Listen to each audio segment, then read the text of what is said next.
혹시 선거 개표 방송을 보다가 눈앞에서 치트키라도 쓴 것처럼 결과가 뒤집히는 짜릿한 역전극을 보신 적 있으신가요? 지난 서울시장 선거가 딱 그랬습니다.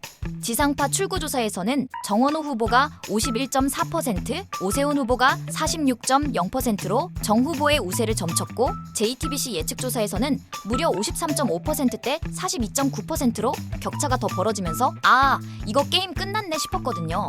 그런데 실제 뚜껑을 열어보니 오세훈 49.22%대 정원호 48.07%, 단 1.15%포인트 차이의 초박빙으로 오세훈 후보가 역전승을 거두었습니다. 여론과 출구조사만 믿고 다 이긴 줄 알았던 선거를 코앞에서 뒤집혀버린 건데요. 어디서부터 민주당의 서울 전략이 꼬이기 시작한 걸까요? 그 숨겨진 패배의 원인을 지금부터 낱낱이 파헤쳐드리겠습니다. 첫 번째이자 가장 결정적인 원인은 바로 민주당의 콘크리트 지지층이라 믿었던 2030 여성의 이탈이었습니다. 물론 이번에도 서울 18세에서 29세 이하 여성들은 정원호 후보에게 48.5%의 표를 던지며 오세훈 후보 41.4%를 앞서긴 했습니다. 하지만 4년 전 선거에서 민주당 송영길 후보가 같은 연령대 여성들에게 받았던 무시무시한 지지율인 67.0%와 비교하면 화력이 완전히 반토막 난 셈입니다. 더 치명적인 건 바로 30대 여성 구간이었는데요. 여기서는 오세훈 후보가 53.6%, 정원호 후보가 42.8%를 가져가며 아예 스코어가 역전돼 버렸습니다. 흔히 요즘 선거를 두고 젊은 남성들이 보수화되었다고들 하지만 진짜 본질은 민주당이 그동안 믿고 썼던 치트키인 2030 여성들의 표심마저 흔들렸다는 데 있습니다.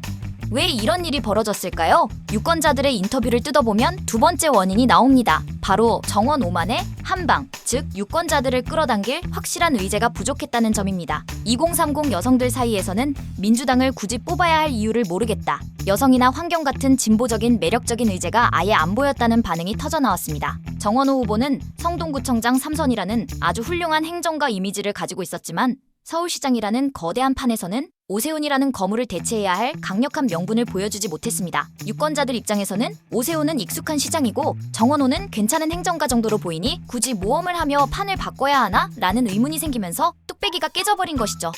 세 번째는 정 후보의 가장 강력한 무기여야 했던 성동구 프리미엄이 생각보다 너무 약했다는 사실입니다. 성동구는 정원호 후보가 구청장만 연달아 3선을 지낸 그야말로 정치적 고향이자 든든한 본진이었습니다. 여기서 몰표를 쏟아내 선거판 전체를 견인했어야 했는데 막상 뚜껑을 열어보니 성동구 득표율은 51.21%에 그쳤습니다. 심지어 같은 날 치러진 민주당 구청장 후보가 얻은 표보다도 정원호 후보가 3,052표나 적게 가져갔습니다. 자기 안방이자 홈그라운드에서조차 정원호라는 개인 브랜드의 폭발력이 터지지 않았다는 건 뼈아픈 실책이었습니다.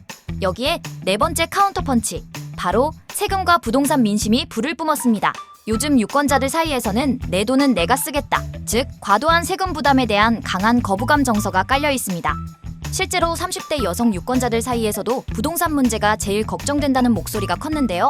서울시장 선거에서 부동산과 세금은 그야말로 치트키 수준의 영향력을 가집니다. 민주당 후보가 아무리 나 일 잘하는 행정가요라고 능력을 어필해봤자 유권자들의 머릿속을 지배하는 세금 부담, 미친 집값, 재건축 규제, 주거 불안 프레임을 제대로 방어해내지 못하면 중도층의 표심은 언제든 흔들릴 수밖에 없는 구조였던 겁니다.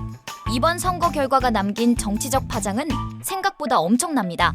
단 한 명의 패배가 아니라 민주당의 서울 전략 전체에 빨간불이 켜진 셈이니까요. 이재명 정부가 출범한 직후 치러진 대형 선거에서 서울을 통째로 내어주었다는 상징적인 타격은 물론이고 2030 여성과 중도층, 부동산 민심이 동시에 등을 돌렸다는 엄중한 경고를 받았습니다. 게다가 기초단체장으로 성공했으니 서울시장도 이기겠지? 라는 구청장 성공 모델의 한계도 명확히 확인됐죠. 반면 오세훈 시장은 중도 보수층을 아우르는 압도적인 확장성을 다시 한번 증명해내며 차기 보수 진영의 확실한 주자로 존재감을 뿜어내게 되었습니다. 결국 한 줄로 딱 요약하자면 이번 정원호 후보의 낙선은 단순히 인물 경쟁력이 밀려서가 아닙니다. 2030 여성의 이탈, 부동산과 세금 민심의 폭발, 본진이었던 성동구 기반의 한계, 그리고 결정적으로 민주당만의 서울 의제 부재가 겹치고 겹쳐 만들어진 뼈아픈 역전패였습니다. 오늘 준비한 선거판 분석은 여기까지입니다.